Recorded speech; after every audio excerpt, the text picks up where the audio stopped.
Hey, I'm Steve Diggs. Welcome aboard. This is what we call fast-forward leadership. Great ideas at the speed of light. Today, I want to tell you about the most famous person that you have never heard of.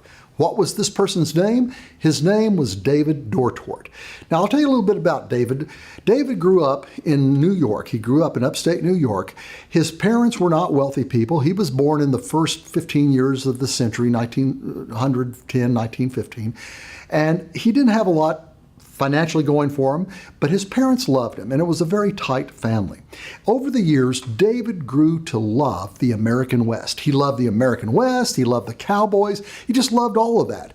So it's really no surprise that by his middle years, he had moved to California. And by the late 1940s, early 1950s, David Dortwart had become one of the better-known Hollywood writers and producers.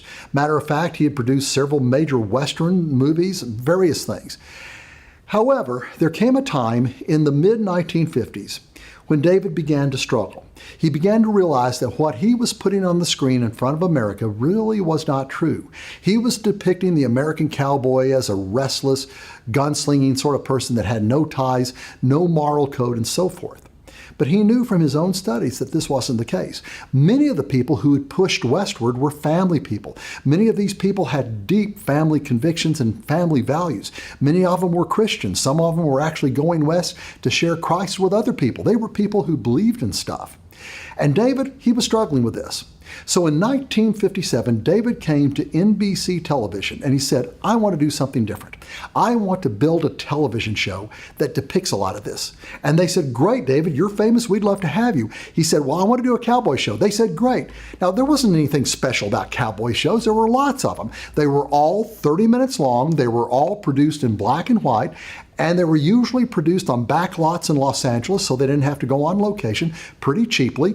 Matter of fact, the budget on most of these old Westerns was probably about $15,000 per episode. But David sat in this meeting with the NBC execs and said, I want to do a weekly 1-hour show. And what's more, I want to do it in full color with movie theater values. And what's more, I don't want to do it all on backlots. I want to go up to the high Sierras and shoot some of it on location. And the guys at NBC looked at him and said, David, we can't do that. That's going to cost too much. We can't make our money back.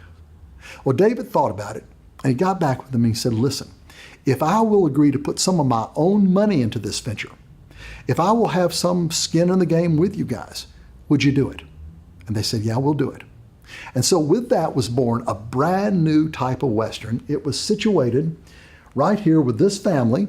You might recognize these guys. This was the father, Ben Cartwright, who was actually named after David Dortwart's own father, Ben Dortwart, and his sons, Hoss, Little Joe, and Adam. And they all lived together happily on this ranch outside of Virginia City called the Ponderosa, right?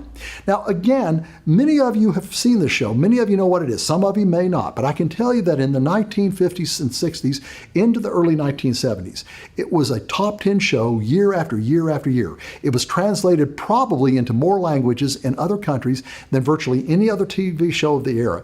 A hugely successful show.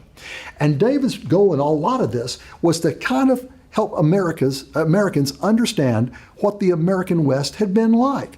I want to tell you real quickly about an eye-opening afternoon that I had with David Dortwart some 20 years ago.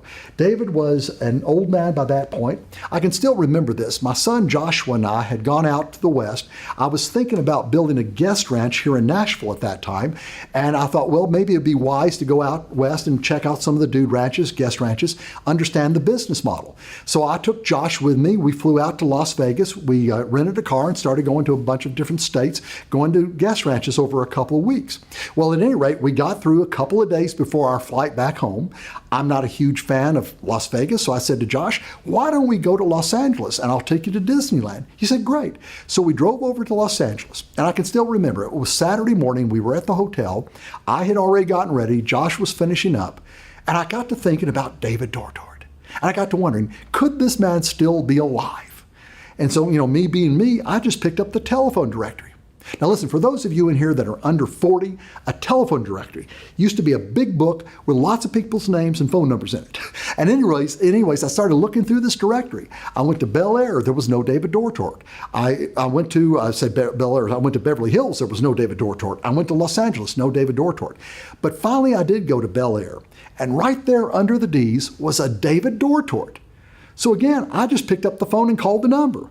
A lady answered the phone. I said, Mrs. Dortort? And she said, yes. I said, Miss Dortort, if your husband is who I think he is my hero. Did your husband create a television show called Bonanza? She said, yes, he did. Would you like to speak with him? Yeah. A minute later, David Dortort was on the phone with me. And he said, Steve, why don't you come over tomorrow afternoon and let's spend the afternoon together and we'll talk. So Sunday afternoon, we came over to his house in Bel Air, huge mansion, beautiful place. He showed us into his library. This is it right here. It was a 2-story library where he had written all kinds of television shows, movies, all kinds of work over the years. And that afternoon, David Dortort regaled us with stories about why and how he created Bonanza. Among other things, he told me that his goal was to create a show that would help mentor a nation. He wanted to redefine the American cowboy not as a drifter, but more as a family builder. He wanted to deal with topics that in those days were not even being discussed on TV, like prejudice and mercy killing and discrimination, things of that sort. And he did so always having a high view of things that were right. David Dortort's goal was this, and by the way, as I read this, see if you can think of any Hollywood producers today that would say this. David said that we try to teach something about human values like faith and hope. Ben Cartwright is a strong, understanding man of wide experience who inspires the warm, vibrant relations that should exist in a good family. He has authority and he has wisdom. We make no apology for that. Folks, this was David Dortort's goal, to mentor the nation. And I'm suggesting that as a leader, you have your own constituency that you can mentor. Do it. Bring them to higher standards. Bring them to levels of understanding that they may never get to without your help. My name is Steve Diggs. This is Fast Forward Leadership, great ideas at the speed of light. I'll see you next time.